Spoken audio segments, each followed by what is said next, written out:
Ladies and gentlemen, today we have a pretty polarizing video.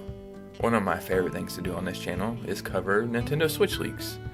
And today we have some good news to do with leaks, and we also have some bad news. Well, I guess it depends how you look at it. So let's go ahead and get right into this video. You know the old saying, it was the best of times, it was the worst of times?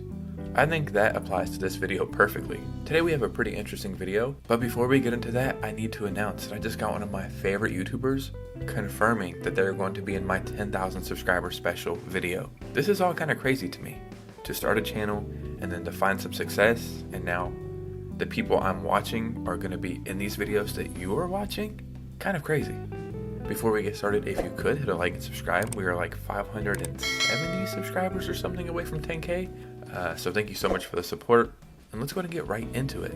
So as of right now, the thing we are all patiently waiting for, well, there's two things. One is the Switch 2, but we are all patiently waiting for this Nintendo Direct. In my opinion, and I'm sure a lot of your opinions as well, this is one of the most important Nintendo Directs of all time, because there's a good chance that this is the last Nintendo Direct for the Nintendo Switch. And that's a pretty crazy thing to say. I really am expecting something Zelda related, but another franchise I think we're going to see is Pokemon. We know that there's a new Pokemon game I think they announced for 2025, but we really do need some kind of Pokemon game this year, and I think we're going to see that at this Direct, and I'll show you why.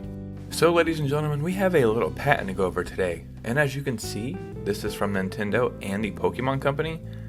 It's so funny, why do they have this little question mark here? Maybe they can't use that little symbol or whatever, but regardless, this was published June 4th, the day I'm recording this video. So the application date was May 27th, 2019, and then the date this was filed was November 1st, 2019. So this is getting published 5 years later. And then when you go through and look at it, it looks like something where it would be multi-console. So that's the 3DS, this is the Switch, this is obviously mobile. I'm trying to think of something they could have on every one of those devices. And then as you can see right here, it's talking about the first game device, smartphone, first server, second server. I really wonder what it's going to be. Really something that's multi-platform. Off the top of my head, I was thinking about Pokemon Unite, but I just don't think that's the case here. What I feel like it could be is almost something like Pokemon Box.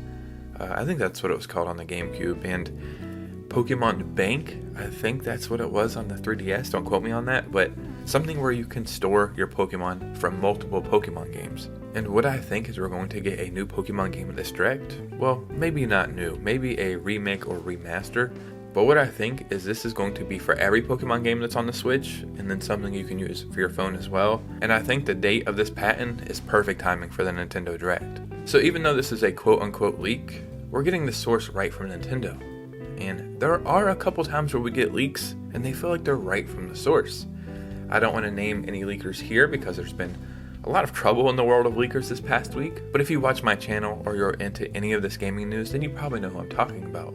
But then there's other times leaks come out and they are perfect and we're like, how the hell is this information this perfect? Like, it almost feels like it's from Nintendo themselves, but Nintendo would never do that. So how else could somebody get this information? It's almost like they watched these Nintendo Directs before they even happened. Well, it turns out that might be exactly what was happening.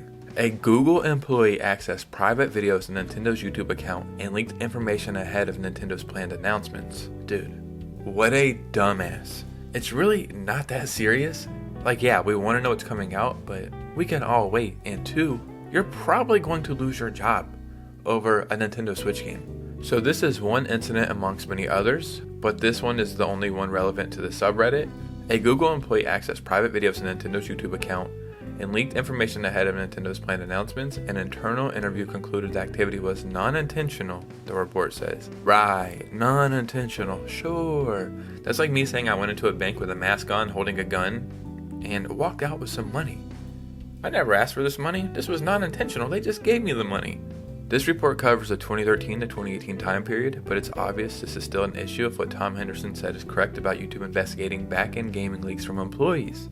A Google contractor used admin privileges to access private information from Nintendo's YouTube account about an upcoming Yoshi game in 2017. So out of everything they could have leaked, it was a damn Yoshi game. Like, I like Yoshi as much as the next guy, but I would have looked for something a little bit better than that, which later made its way to Reddit before Nintendo announced the game.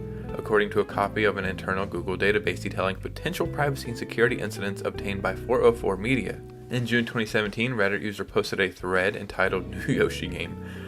Why am I not surprised they leaked this on Reddit? Probably Woolly World 2 is going to be announced for the Switch. They included a photo of a MacBook screen which showed thumbnails for a video entitled Yoshi for Nintendo Switch official game trailer. In one comment they added, "My friend worked at Google and he sent this photo to me." It's a video that's already in Nintendo's channel. It's going to be public after the reveal. So even though this is pretty crazy news, it's like, yeah, where else do you think these leaks are coming from? I'm pretty sure a Google or YouTube employee leaked like the GTA 6 trailer hours before it went live. So I mean, it all makes sense. But it's such a funny and dumbass thing. It's kind of hard to wrap my head around. It's like, I understand why they would do it, but why would you do it? You know what I mean? Even because you can do it doesn't mean you should do it. The only way I think Nintendo can fix all this now is when they live stream the events and then just maybe uploading an event to go live as soon as it's done uploading. But it really makes me wonder how some of these other leakers, which I won't mention right now, are getting such accurate information. Like, their track records are 100%. I'm not saying I want anything to happen to them or them to go away, because I love what they do and I report on it often, but it makes me wonder how they've got this information. Ladies and gentlemen, what do you think about all this? Are you excited for a new Pokemon game, or do you even play Pokemon anymore? And these leaks, is it important? Is it not important? Does it even matter? Down below, let me know your thoughts and opinions. Follow me on Twitter and Instagram if you could. I would really appreciate a follow, and subscribe if you haven't already. And you guys know me, I'll see you soon with a new video. Peace out.